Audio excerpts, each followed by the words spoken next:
My name is Lauren, and I was my mom's first child. She had me when she was still figuring out her life. She got married young, right after high school, to my dad, Scott. They were more focused on love than on money, which didn't work out well for long. I was still just a little kid when she met Kyle, a guy with a lot of money and a fancy car. She left my dad, took me with her, and never looked back, except to collect the alimony checks. At first, Kyle seemed nice. He would bring me little treats and let me play in his big office filled with shiny things. But my mom changed around him. She always looked at me like I reminded her of a life she wanted to forget. One evening, I overheard them talking in the kitchen while I was supposed to be watching TV. "She's too much like Scott," my mom said sharply. "Always asking questions, always looking at me like he used to." I didn't understand what she meant at the time, but it hurt to hear her talk about me like I was a problem. I loved my real dad. Sure, he lived in a small apartment on the other side of the city, but every moment with him was fun, even if we were just playing in the park or eating cheap pizza. My mom's words from that night stuck with me, and she only became more critical over time. "Can't you do anything right?" She'd say whenever I tried to help around the house or did my schoolwork in the living room. My dad, on the other hand, was different. "You're doing great, Lauren," he'd tell me whenever I showed him my grades or a drawing from school. "Don't let anyone tell you otherwise." Life at my mom and Kyle's house got more stressful when I started school. My mom was always talking about appearances, how I needed to wear the right clothes and hang out with the right kids. "Why can't you dress like Karen's daughter? Look at her," she'd say, showing me a picture from a party I wasn't invited to. One day, after she scolded me for tracking mud into the hallway, I finally snapped back. At least Dad doesn't yell about a bit of dirt. The slap came fast, her hand stinging my cheek before I knew it. I even saw it move. "Don't talk about your father like that," she hissed, her face close to mine, her breath smelling of coffee and anger. Tears started to fill my eyes, but I held them back, just like Dad taught me. That night, lying in my bed, I promised myself I wouldn't let her see me cry. I wouldn't give her that satisfaction. When Mom announced she was pregnant again, the whole house felt different, like something big was about to change, and not in a good way. She had that glow people talk about when they're expecting, but it never seemed to shine in my direction. "I'm having a baby with the man I love, Kyle. It's going to be perfect," Mom said one evening, rubbing her belly while Kyle beamed like he'd won a prize. Kyle, always trying to charm, added, "We'll need to redo the guest room, make it fit for a little princess." My heart sank. They were talking about my room, my little corner in their world. "What about my room?" I asked, trying to keep my voice steady. Mom shot me a look, her smile turning tight. "You can move into the smaller room, Lauren. It's only fair. The baby will need the space." The way she said fair made it sound like it was already decided, no room for arguing. So I moved, packed up my things, and settled into the smallest room in the house, barely bigger than a closet. Time flew by, and soon Mary was born. She was all anyone could talk about. "Isn't she just the most beautiful baby you've ever seen?" Mom would gush to her friends over the phone, cradling Mary like she was the most precious thing in the world. "Yeah, she's cute," I'd mutter, trying to join the conversation. Cute was an understatement. Mary was adorable, and I couldn't help but love her from the moment I saw her. I wanted to be a good big sister, to be involved and help out. One afternoon, I tried to sneak into Mary's room while Mom was busy in the kitchen. I tiptoed in, peering over the crib at my baby sister, who was gurgling happily. "Hey there, Mary," I whispered, reaching out a finger for her to grab. But Mom must have heard me, because suddenly she was at the door, her voice sharp as a knife. "What are you doing, Lauren? I told you to ask before going into her room." "I just wanted to see her," I protested, feeling the familiar sting of tears pricking my eyes. I wanted to help, but Dad was different. During one of my weekends with him, I'd opened up while we were having pizza at our favorite spot. Mom's always on edge when I'm around Mary. It's like she thinks I'll break her or something, I said. Dad chewed thoughtfully before replying, You know, Lauren, some people just have a hard time sharing love. It's like they think there's only so much to go around. But remember, you've got a big heart. Don't let your mom's behavior make you think otherwise. His words helped a little, but back at Mom's house, the distance between us kept growing. Even when I tried to share stories about school or friends, Mom's attention was always split, half listening and half watching Mary. One day, I came home with a school award, second place in the science fair. I was so excited, clutching the certificate like it was a ticket to their approval. Look, Mom, I won this, I exclaimed, holding it out to her as she fed Mary. That's nice, dear, she said without looking up. Put it on the fridge or something. Or something, I echoed to myself, the words feeling empty. I stuck the certificate on the fridge, a bit crooked, and stepped back.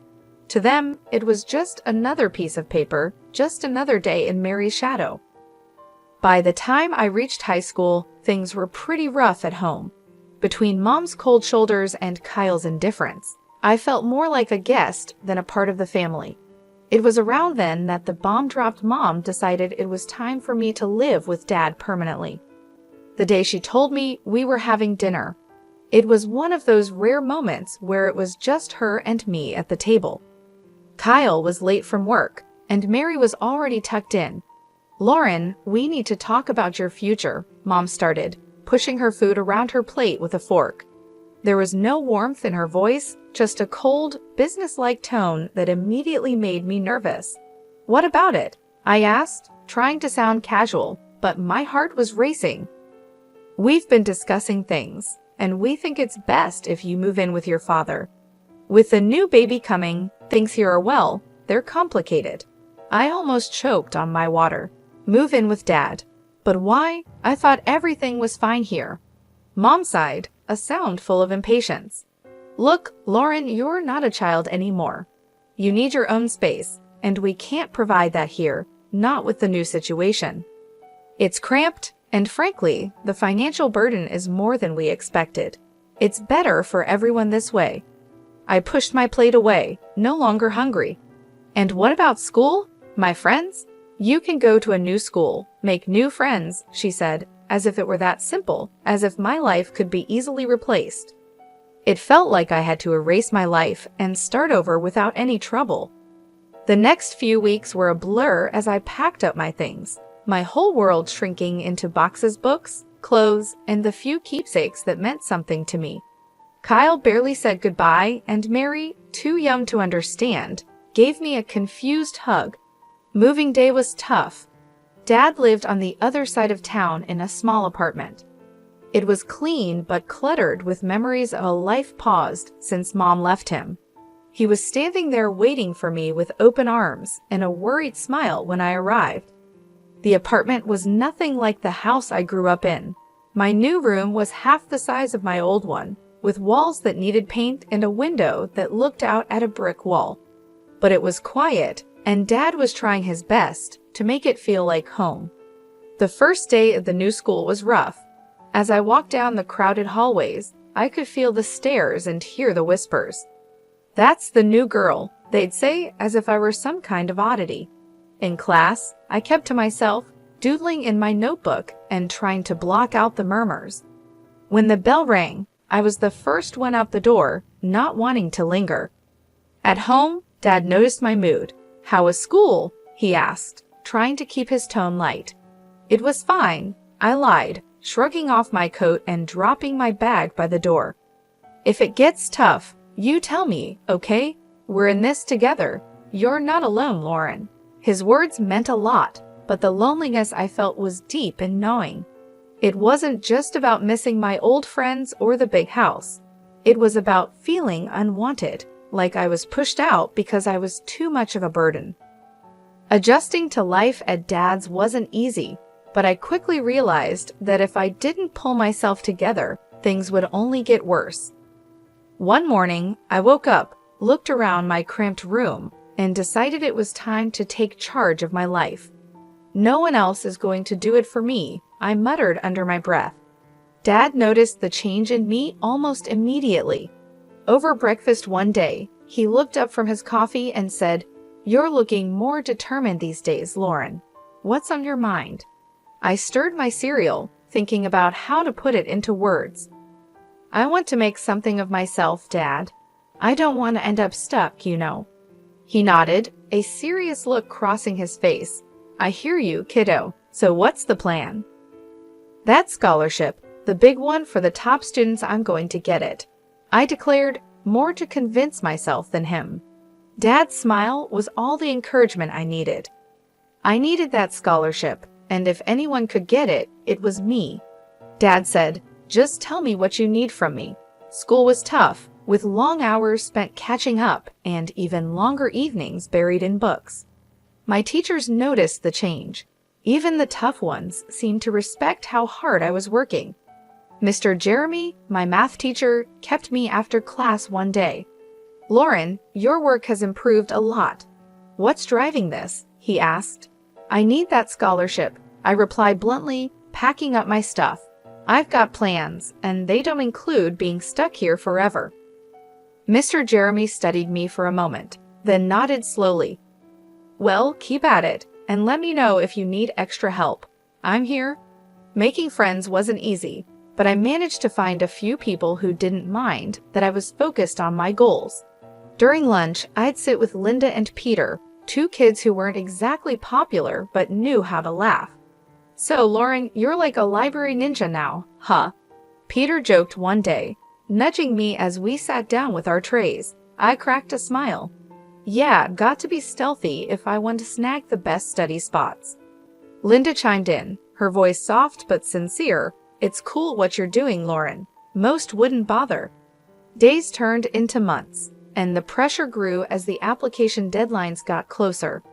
Dad was my rock, always there with a hot meal and a listening ear whenever the stress became too much. The day I got the scholarship letter, my hands were shaking as I tore it open. Dad was right there, holding his breath. I scanned the words, my heart pounding, and then I cheered so loud the neighbors probably heard. "I got it, Dad. I got it." I jumped up, the letter flapping in my hand like a flag of victory. Dad swept me up in a big hug, laughing and cheering right along with me. "I knew it. I knew you could do it." As I packed up my things for college a few months later, I felt ready. The future was bright, and for the first time, it felt like it was truly mine. I was leaving, but I was taking all these lessons, all this love and hard-earned wisdom with me. After graduating with honors and establishing a solid career, I finally felt like I was on stable ground. I was 25, doing well at my job, and had just started dating a great guy from work named Eric, who had been nothing but supportive. Then, out of the blue, my mom called. We hadn't spoken much since I moved out, but suddenly here she was asking no, more like telling me something. "Lauren, your sister Mary is going to college in your city. We've paid her tuition, and we think it'd be best if she stayed with you," Mom said, making it clear this wasn't just a suggestion.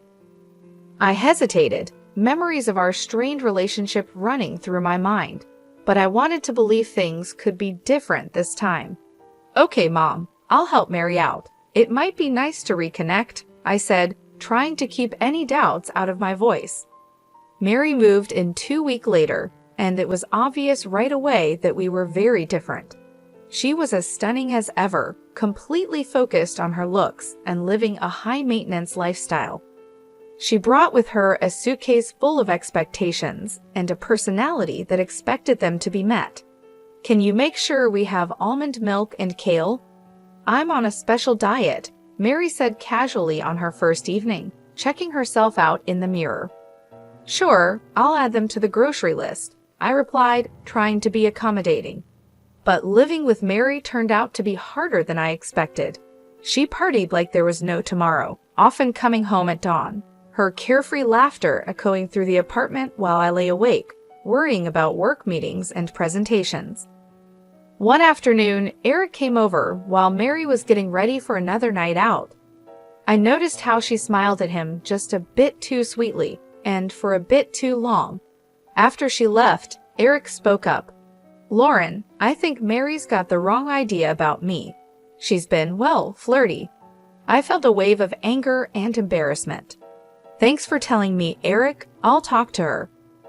When I confronted Mary, she just laughed it off. Oh, come on, Lauren, I'm just being friendly. Besides, can I help it if he likes me back? That's my fiancé, Mary. You need to respect that, I replied, my voice firm. Her laugh turned cold. Lauren, I'm used to getting what I want. I always have. That was the last straw. I couldn't live like this, feeling like I had to guard my life from my own sister.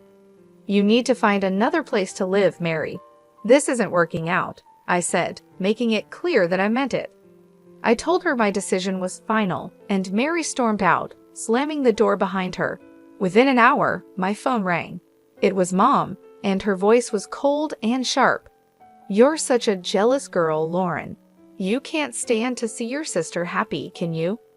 I just want respect, Mom, that's all, I replied, but it was like talking to a wall. After that, things went quiet between Mary and me.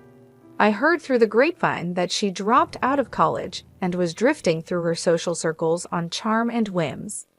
As for me, I refocused on my life with Eric, my work, and rebuilding my boundaries. 3 years flew by since I last tried to patch things up with my family.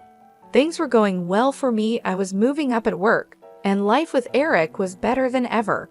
That's when I heard the news about Mary. She had dropped out of college and was getting married to some rich guy she'd met. Feeling a mix of curiosity and goodwill, I picked up the phone to call home and offer my congratulations. Mom answered, her voice cold and distant as always. Mom, I heard about Mary's wedding.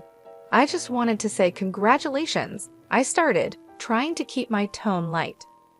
Well, don't bother. We're not waiting for you at the wedding. It's for rich people only, and we don't need any beggars there, she spat out, her words cutting deep. I clenched the phone a little tighter, feeling the old sting of rejection. Really, Mom, that's how you're going to be. What did you expect, Lauren? You've always been the difficult one. Just stay away, she said before hanging up. I stood there, phone in hand, the dial tone echoing in my ear. The hurt was real, but I wasn't going to let it ruin me. I found out later that they'd spared no expense on Mary's wedding, hiring popular artists and actors to make it a lavish affair. Time passed, and life didn't stand still for me either. Eric proposed, and suddenly I was planning my own wedding, nothing extravagant, but every bit filled with love and sincerity. I called Dad to share the news. He was overjoyed. Lauren, that's wonderful. You bet I'll be there. I wouldn't miss it for the world, he said, his voice brimming with happiness. Encouraged by Dad's reaction, I made one last attempt to bridge the gap with my mom. I dialed her number, my heart racing as I waited for her to pick up. Mom, I'm getting married. I want you to come, I said, holding my breath. Her reply was as cold as a winter breeze. No, Lauren, not interested in attending some modest gathering of losers. Count me out. I swallowed hard, fighting back the hurt. All right, Mom, take care, I said and hung up, knowing it was probably the last time I'd invite her into my life. Our wedding day was simple but beautiful. Dad walked me down the aisle, his presence a steady comfort. The room was filled with genuine smiles and heartfelt congratulations, a stark contrast to the grandeur and coldness of Mary's wedding spectacle. Our modest reception was filled with laughter, dancing, and stories. Eric and I mingled with friends and family who loved us for who we were, not for money or status. Life was going well, and Eric and I were thrilled to be expecting our first child. Then one ordinary afternoon, my phone rang, and the voice on the other end turned my day upside down. It was Mom, and she wasn't calling to congratulate me. Lauren, you have to take us in. We're desperate, she blurted out without even a hello. Mom, what's going on? I asked, though part of me didn't want to know. It's all gone wrong. Kyle's business failed. We mortgaged the house for Mary's wedding, and now it's all just gone. And your sister's marriage is over. Her husband kicked her out, and is demanding money for her cheating," she explained hurriedly, her voice edged with panic. I took a deep breath, trying to process the flood of information. "Okay, slow down. What exactly are you asking of me?" "We need a place to stay, all of us. We're coming to your house," she stated matter-of-factly, as if it were the most obvious solution. The request, or rather the demand, hit me hard. "No, Mom, you can't just decide to move in with us. It doesn't work like that." "Lauren, you owe us after everything we've done for you," she snapped, her voice sharp and commanding. That struck a nerve. "Oh, you, Mom? Remember how you were when I needed you most? You pushed me out. You chose everything over me. And now you expect me to just open my doors." Her voice rose. "You're being selfish, Lauren. Where is your family spirit? I am your mother. And you've never let me forget it. But being a mother doesn't mean what you think it does. It's not about debts and demands," I shot back, my patience wearing thin. Her fury was palpable even through the phone. "You'll regret this, Lauren. I might even take you to court to get what I deserve." I couldn't help but laugh, but it was more from disbelief than anything else. "Go ahead and try, Mom. Remember, Dad was my guardian when you kicked me out. What are you going to claim? That your daughter wouldn't let you live off her after you threw her out?" There was a pause, and I could almost hear her thinking. "This isn't over, Lauren," she finally hissed before hanging up. Life after that last call with Mom felt like a fresh start, a real new beginning. Eric and I were busy getting the nursery ready, picking out paint colors, assembling the crib, and navigating the usual ups and downs of pregnancy. It was a bright and early Friday morning, and I was setting up some baby clothes we had just bought, folding them neatly into the new dresser. Eric was drilling something in the corner, the electric screwdriver buzzing away. He stopped, wiped his forehead, and looked over at me with a smile. "How's it going over there, Lauren? Need any help?" "I've got it, thanks. Just thinking about everything. It's really happening, huh?" I responded, running my hand over a tiny soft onesie. "It really is. We're going to be parents, Lauren," he said, his voice full of awe and a bit of nervous excitement. Just then, there was a knock at the door. I was surprised. Who could it be this early on a Friday? Eric went to answer it while I continued organizing. I heard voices, and then Eric called out, "Lauren, it's for you." Walking into the living room, I was surprised to see my dad standing there with a big grin on his face and a teddy bear in hand. "Surprise!" he exclaimed. "Dad, what are you doing here?" I couldn't hide my delight as I rushed over to give him a big hug. "I wanted to come and see how my favorite daughter is doing, and I brought something for my future grandchild." He handed me the teddy bear, which was soft and cuddly. "Thank you, Dad. It means the world to me that you're here," I said, feeling a bit emotional. We sat down, and Dad looked around at the half-assembled baby furniture and the stacks of baby books. "Looks like you're almost ready for the little one." "We're trying. It's a lot, but we're excited," I told him, then paused, biting my lip. "Dad, I had another call with Mom. It didn't go well." Dad's expression turned serious. "I heard about it from your mom. She wasn't too pleased, was she?" "No, she wasn't. But Dad," I stood my ground. "I had to for me, for Eric, and for the baby. We need peace here," I said firmly.